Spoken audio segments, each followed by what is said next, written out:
Hoy en la historia vamos a hablar un poco del fenómeno guerrillero en Perú y en Colombia durante la década de los 60, 70 y 80. Durante los años 60, la izquierda clásica sufre un quiebre. Esto va a dar origen al surgimiento de nuevos movimientos que buscan tener su propia identidad a través de la lucha armada. Es así que los años 60 van a exhibir no solamente luchas sociales y políticas, sino también culturales e intelectuales. Y estos acontecimientos no se quedan en un epicentro, sino que van a ser el resultado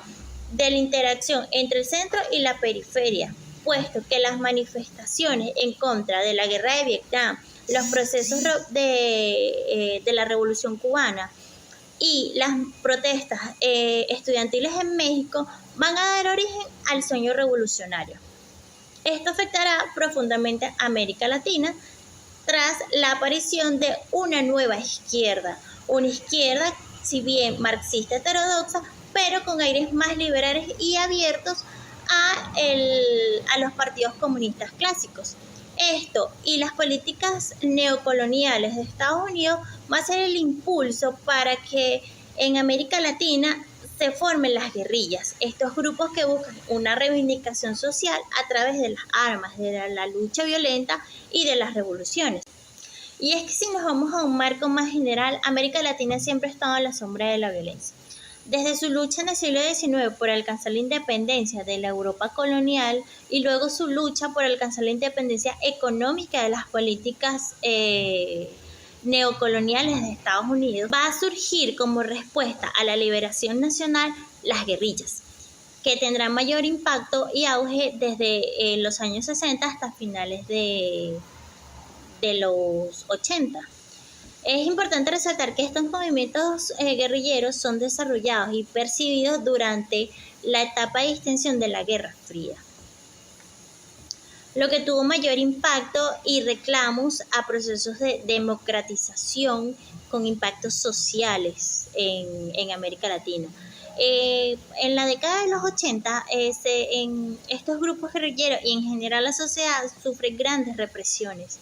pero esto no los haría retroceder al status quo, al contrario, ellos continuarían una lucha armada aún más fuerte, aún más violenta. Y si nos vamos a una parte más internacional, más global, es importante resaltar que es como un efecto mariposa. Lo que estaba sucediendo en la Guerra Fría estaba afectando aquí en América Latina y sobre todo a estos grupos guerrilleros, porque mientras un bloque luchaba por mantener alejadas las políticas comunistas en América, estos grupos guerrilleros tenían una formación más social, más nacionalista y por supuesto con corrientes marxistas y leninistas que apoyaban la Unión Soviética. Y esto nos hace ir cuáles eran las fuerzas profundas que dieron origen a esto. Y es que, como lo hemos mencionado antes, una de las más importantes era la dependencia económica. Estos grupos buscaban a toda manera de romper los lazos económicos con Estados Unidos que no beneficiaban a las poblaciones. Sus intereses iban destinados a las multinacionales, a las empresas privadas, pero no a la población. Entonces, todas estas reformas que hacían, las reformas agrarias, laborales, en ningún momento se vieron beneficiados realmente la sociedad. Era uno de los motivos más fuertes para tomar ellos el control. Y por supuesto, el autoritarismo. Estados Unidos apoyaba todos los regímenes dictatoriales en América Latina con tal de mantener o combatir el anticomunismo. Por supuesto, esto trajo mucha represión que afectaba a la sociedad en general y fue un motivo clave para esa revolución, esa lucha para tomar las armas y por supuesto reivindicar la sociedad, una sociedad más libre y más justa. Los movimientos guerrilleros en Perú de 1965 a 1992 en nuestra coyuntura específica. A inicios de 1960 la guerrilla en Perú fue inspirada por Ernesto el Che Guevara y el Fuquismo. Sin embargo, este se considera un caso particular en América porque fue modificada por Luis de la Puente y fue llevada al caso peruano. A este se le agregó el sector del campesinado, algo que Ernesto el Che Guevara no consideraba como aspecto a la revolución. La creciente ideología de Mao Zedong inspiraron movimientos de izquierda radicales como Sendero Luminoso, que se extendió hasta la década de los 90. Un factor que influye dentro de esta categoría es el paternalismo, debido al origen urbano de los miembros de los grupos armados, que miraba desde arriba a las organizaciones campesinas y las observaba como débiles y que debían ser protegidas. Luis de la Puente, en uno de sus textos, afirma que el campesinado era el sector más débil del sistema y que había que acudir en su ayuda, es decir, no confiaba realmente en las capacidades políticas y sociales de los campesinados para realizar cambios en sí mismos. Estas consideraciones, entre otros componentes, llevaron a esta facción de la guerrilla a una lucha que aparentemente lograría obtener el apoyo de los campesinados al liderarlos estos hacia la revolución. En 1965, la guerrilla peruana no fue resultado de la acción de una sola operación conjunta. Se trató de dos agrupaciones independientes, una de la otra, el Movimiento de Izquierda Revolucionaria MIR y el Ejército de Liberación Nacional, cada una con un trasfondo ideológico propio y en zonas geográficas muy distintas. El movimiento de izquierda inició las acciones guerrilleras en la selva del Junín y en la convención en la selva del Cusco, la misma localidad en la que 2 años atrás había actuado Hugo Blanco, líder sindical de los campesinos. A juzgar por la zona escogida por el ELN, Ayacucho, donde no había existido un movimiento campesino como el Junín o el Cusco, se puede señalar que la estrategia aplicada con respecto al campesinado era diferente a la del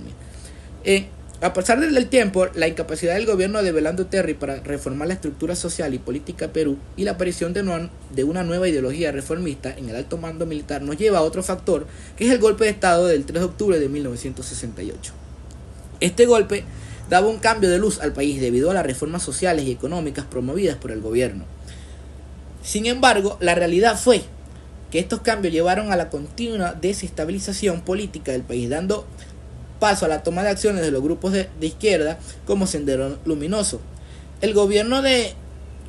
Velasco Alvarado en política exterior se caracterizó por el tercermundismo y la no alineación, y tuvo por objeto reducir la dependencia exterior de Perú respecto al gobierno de Estados Unidos y las compañías privadas. Fundada en 1970 por un profesor universitario maoísta, Abimael Guzmán, el grupo llamado Sendero Luminoso empezó sus acciones terroristas el día de las elecciones de 1980 en un poblado de Ayacucho. Al principio a esta organización no se le daba mucha importancia, pero el asesinato de policías y autoridades locales pronto demostró que el grupo estaba decidido a hacer realidad los objetivos revolucionarios que se habían planteado la nueva izquierda en los años 70. La estrategia consistía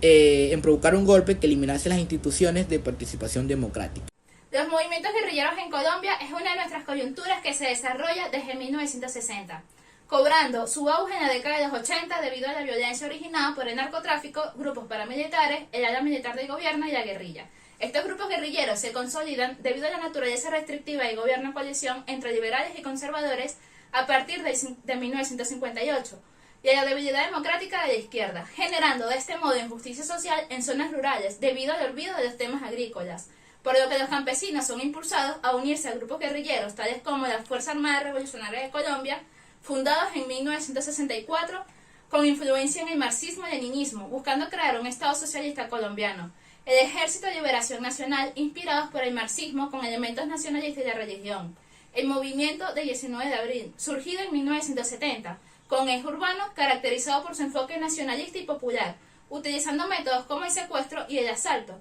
tales como el robo de fusiles del ejército, la toma de la Embajada de la República Dominicana, secuestro de unos jueces en los tribunales. Durante la década de los 60 y 70, la violencia era fundamentalmente un fenómeno político,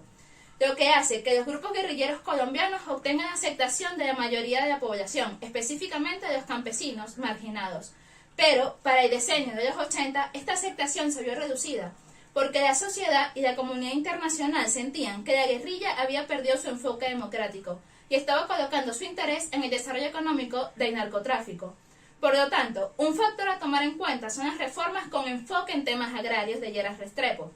a finales de los años 60. Esto llevó a que la guerrilla se colocara a la defensiva, por lo que el gobierno decide distinguir entre la izquierda evolucionista y la izquierda revolucionaria.